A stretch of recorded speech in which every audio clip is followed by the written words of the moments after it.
पहले बात कीजिए।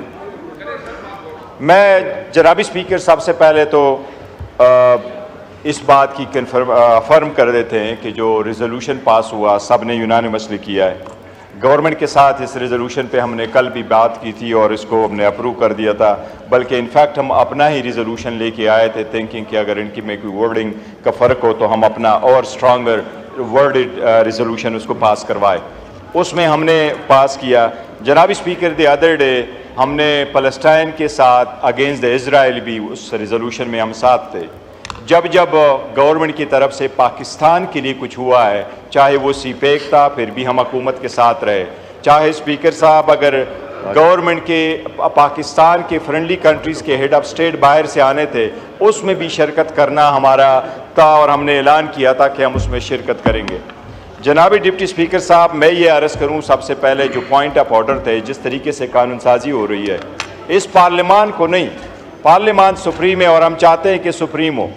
बावजूद इसके कि इसमें बैठे हुए लोगों पे स्ट्रांग रिजर्वेशन है हमारी, लेकिन इस हुकूमत की एक शेवा रहा है, ये 9वीं लेजिस्लेशन हो रही है इस पार्लियामेंट में। 8वां सेशन है, इसमें ये 9वीं लेजिस्लेशन हो रही है। ईच एंड एवरी टाइम जब लेजिस्लेशन होती हैं तो आप रूल को सस्पेंड करवाते हैं। आप वन गो में सारी की सारी रिपोर्टें रखवाते हैं, वन गो में पूरा बुल रखवाते हैं और उस पर कभी भी कोई डिस्कशन हुए बगैर आप उसको पास करवा देते हैं। ये इस हुकूमत के मेंबरान से भी पूछे, इनके मेंबरान को भी नहीं पता होता कि ये कौन सी लेजिस्लेशन हो रही है। जनाब स्पीकर, ये जो लेजिस्लेशन हो रही है, ये न सिर्फ रूल्स के ख़िलाफ़ है और न सिर्फ ये कानून के ख़िलाफ़ है, बल्कि ये सरीहन आईन के ख़िलाफ़ कानून साजी हो रही है। सबसे पहली बात तो ये कि ये सारी की सारी कोशिश सिर्फ यही है, जिस तरीके से फॉर्म 47 को चेंज करके इन्होंने अपनी हुकूमत बना ली है, इसी तरीके से इस मरतबा ये कोशिश कर रहे हैं कि रिज़र्व सीट्स वमेन की और माइनॉरिटी के सीट इनको ले लें। जनाबी स्पीकर, 78 सीटें थी हमारी, 78 सीट में 67 सीटें हैं वमेन की और उसमें है 11 सीट्स माइनॉरिटी की। जनाब डिप्टी स्पीकर साहब, उसके लिए हमने 4 एप्लीकेशनें इलेक्शन कमीशन में भिजवाई थी। कानून के मुताबिक हुआ यह था कि जिस वक्त नॉमिनेशन पेपर हमने फाइल किए, वो नॉमिनेशन पेपर के साथ फॉर्म 33 आया। फॉर्म 33 में लिखा हुआ था कि ये सारे कैंडिडेट पाकिस्तान तहरीक इंसाफ के थे। वो सुप्रीम कोर्ट के रिकॉर्ड में मौजूद है। वो जिस वक्त हमने सारे के सारे कैंडिडेट ने अनाउंस किया, नॉमिनेशन पेपर फाइल कर लिए, डिप्टी स्पीकर साहब, उसके बाद एक साजिश के तहत पाकिस्तान तहरीक इंसाफ से निशान लिया गया और सारे कैंडिडेट को आज़ाद निशानात अलाट किए गए। इसके बावजूद कि हरवाने की कोशिश की गई, लेकिन अल्हम्दुलिल्लाह पाकिस्तान तहरीक इंसाफ 2/3 मेजॉरिटी के साथ जीत चुकी है वहाँ 45 के मुताबिक। वो जो फैक्ट्स एंड फिगर हमने आज तक दिए हैं, इनमें से किसी एक एमएनए ने उसकी तरदीद नहीं की। हमने उनको रख करके कहा, इंक्लूडिंग नवाज शरीफ, कि ये सीट आप इस फॉर्म 45 के मुताबिक हार चुके हैं। इवन उनकी तरफ से तरदीद नहीं आई है कि ये मेरे फॉर्म 45 पे मैं जीत चुका हूं। ये आज भी हारे हुए हैं और ये कल भी हारे हुए थे। जो रिजर्व सीटें हमारी आई, जनाब स्पीकर, रूल अप्लाई यही है, सुप्रीमेसी ऑफ पार्लियामेंट यही है, जमहूरी अक़दार यही है कि तस्वीर का एक तरीक़ाकार है। सबसे पहले हम इलेक्शन कमीशन गए, फिर हाई कोर्ट चले गए, सुप्रीम कोर्ट आए। सुप्रीम कोर्ट के 3 जज साहिबान ने इनका नोटिफिकेशन सस्पेंड किया। 13 जज साहिबान सुप्रीम कोर्ट के बैठ गए, 11 जज साहिबान ने अपने राय दी। उन्होंने यूनानिमसली ये होल्ड किया कि पाकिस्तान तहरीक इंसाफ पॉलिटिकल पार्टी थी, है और रहेगी। सुप्रीम कोर्ट ने यह भी होल्ड किया कि हम ही एंटाइटल थे उन सारे सीटों के, और तस्वीर का तरीक़ाकार यही है कि एक मरतबा सुप्रीम कोर्ट ने कह दिया सो वो फाइनल वर्ड है। ये पार्लियामान सुप्रीम जरूर है, लेकिन कॉन्स्टिट्यूशन की इंटरप्रिटेशन करना सुप्रीम कोर्ट का दायरे इख्तियार है। अगर सुप्रीम कोर्ट ने आईन का इंटरप्रिटेशन कर लिया, वो फाइनल वर्ड है। ये पार्लियामान उस इंटरप्रिटेशन को सेट असाइड नहीं कर सकती। कानून साजी आप कर सकते हैं। इसमें जनाबी स्पीकर, एक नया कानून साजी करके इलीगल, अनकॉन्स्टिट्यूशनल, जो हम फ्लोर पे ऐलान करते हैं, इंशाअल्लाह ताला ये हम चैलेंज करेंगे और ये चैलेंज इंशाअल्लाह सुप्रीम कोर्ट से डिसाइड करेगी। आपने हमसे निशान लिया सोचते हुए कि लोग भूल जाएंगे। लोग इमरान अहमद खान नियाजी का नजरिया नहीं भूले, वो लोगों में शरीयत कर बैठा है। कल आपने हवाम की जमे गफीर देख लिया है और ये हुकूमत के लिए निशान अबरत बनेगा। ये अगर चाहिए तो इनको चाहिए बेहतर है शहबाज शरीफ आज से फोन कर ले हसीना वाजिद को, तरीका सुन ले, फोन करके रास्ता पूछ ले, जाना फिर किस तरीके से। अवाम के हकूक पे डाका डालने वालों का यही हक होता है।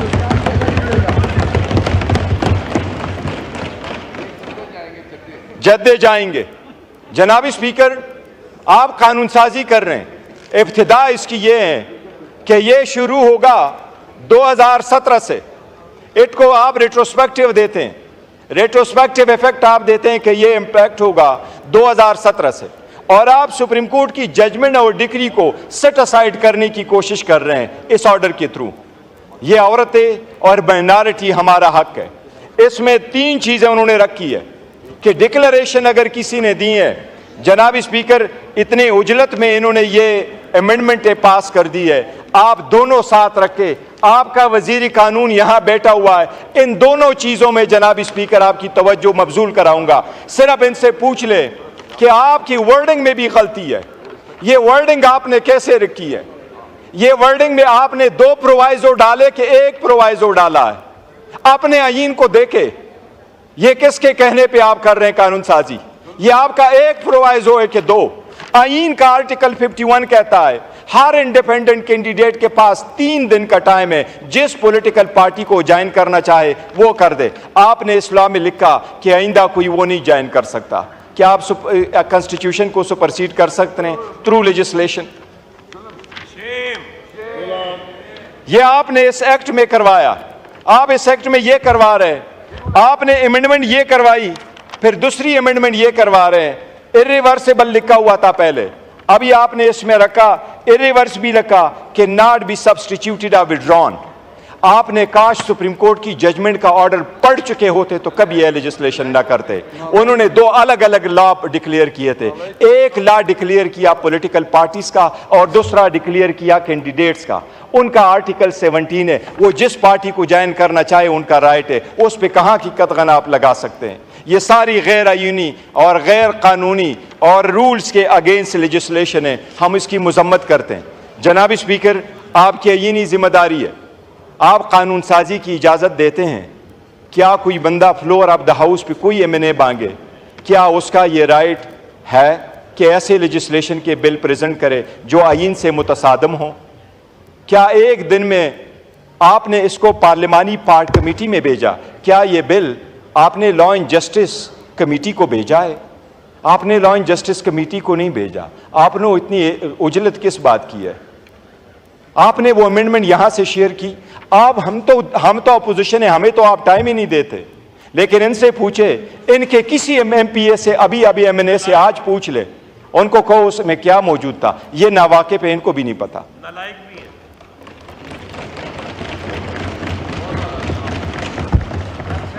जनाब स्पीकर, सुप्रीम कोर्ट के हर डिसीजन को आप सेट असाइड करवा रहे हैं।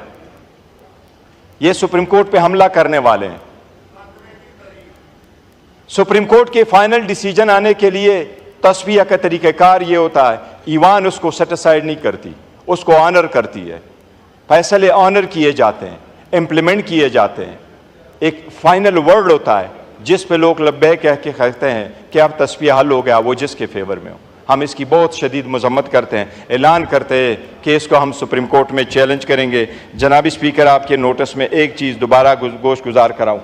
हर रोज़ हमने कहा है, आज दोबारा आपके नोटिस में लेके आ रहे हैं। इतनी हिम्मत वाकई नहीं है। हम बारहा ये इस पार्लियामान में कह चुके हैं कि जनाब स्पीकर, अगर आप पॉलिटिकल पार्टी को पॉलिटिकल स्पेस नहीं देंगे, पॉलिटिकल पार्टी को आप पॉलिटिकल स्पेस नहीं देंगे, तो ये स्पेस आपका कोई और लेगा और आपका नतीजा भी हसीना वाजिद जैसा ही होगा। जनाब स्पीकर, इस पे मैंने वज़ीर आज़म की तवज्जो मबजूल करवा ली थी। वज़ीर आज़म ने यहाँ अंडरटेकिंग का कहा था और साथ ही ये कह दिया था वज़ीर आज़म साहब ने कि मैं उसको स्पीकर साहब के सामने लेके आऊँगा इनफोर्स डिसअपीयरेंसेस। जनाब स्पीकर साहब, आपसे हमारी ये तवक्को है, आप कस्टोडियन ऑफ द हाउस है, आप चेयर हैं, हम हमेशा आपका रिगार्ड करते हैं, आपको ज़्यादा प्रोटेक्ट और डिफेंड करने की कोशिश करते हैं। हम आपसे मुतालबा करते हैं कि जितने भी हमारे इन्फोर्स डिसअपीयरेंस इस पार्लियामान में, हमारे कल एक भाई की शहादत की डेथ हुई है, मुमताज़ मुस्तफ़ा साहब, इस पूरे हाउस को हमेशा से ये दुख रहेगा वो अपने घर में नहीं मर सका, वो घर जाना चाह रहा था लेकिन इस बर्बरियत की वजह से घर नहीं जा सका। आपको आवाज़ देना होगा। आपके नोटिस में हम लेके आए थे, आपने गाउन पहना हुआ है, इस ईवान में गाउन पहने के वक्त आपने इस ईवान पे इस आईन का हलफ उठाया था। हम हमेशा आपको हलफ याद कराते हैं जनाब स्पीकर, आपको हलफ याद कराते हैं। यह हलफ हम आपको याद कराते हैं जनाब स्पीकर। आप हमारे इतनी स्पीकर है जितना इनके स्पीकर है, आप यूनाइटेड स्पीकर हैं। हम आपको यह हलफ याद कराते हैं, हमारे मेंबर की डेथ यहां क्यों हुई, वो अपने घर क्यों नहीं जा सका।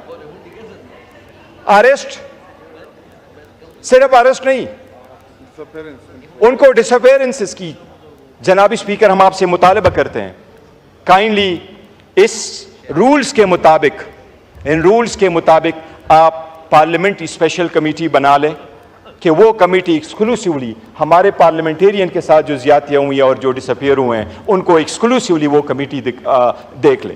हम आपसे मुतालबा करते हैं स्पेशल पार्लियामेंट्री पार्टी बनाना रूल्स में आपका इख्तियार है।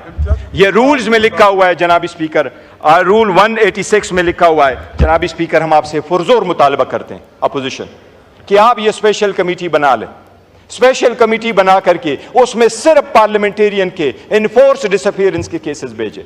कल हाई कोर्ट में जो मैंने स्टेटमेंट यहां वजीर आजम को खिताब में जो मैंने कहा था, कल हाई कोर्ट के जज ने वो पूरा ट्रांसक्रिप्ट पढ़ा है। हाई कोर्ट के जज ने वो पूरा ट्रांसक्रिप्ट इनके प्रोसिक्यूशन को भी पुट किया। जनाब स्पीकर, हम मुतालबा करते हैं ये कमेटी आप बना ले ताकि इस लॉन्ग स्टैंडिंग इशू को एड्रेस किया जा सके। शुक्रिया जनाब स्पीकर।